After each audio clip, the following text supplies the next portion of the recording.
Hi families. இப்போ நிறையா நியூஸில் பார்த்தோம்னா இந்த விஷயத்த பார்க்கும்போதெல்லாம் எனக்கு ரொம்ப கஷ்டமாக இருக்கும். இந்த விஷயம் எனக்கும் நடந்திருக்கு. என்னென்னு பார்க்குறீங்களா? அது அபார்ஷன் தாங்க.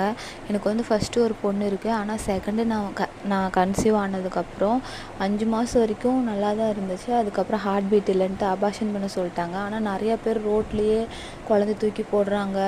அதுக்கப்புறம் 1 வயசு குழந்தைய கொலை பண்ணுறாங்க. இந்த மாதிரி நிறையா நடக்குது. அதெல்லாம் பார்க்கும்போது ரொம்ப மனசளவில் கஷ்டமாக இருக்குது.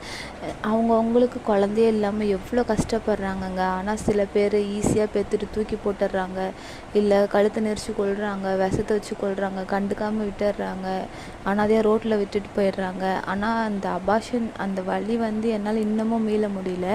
ஆனால் அபார்ஷன்றது ரொம்ப ரொம்ப ஒரு கிரிட்டிக்கலான விஷயம். அதனால் முடிஞ்ச அளவுக்கு குழந்தைய பார்த்துக்கோங்க. அப்படி உங்களுக்கு குழந்தை வேணாமா, சேஃபாக இருங்க.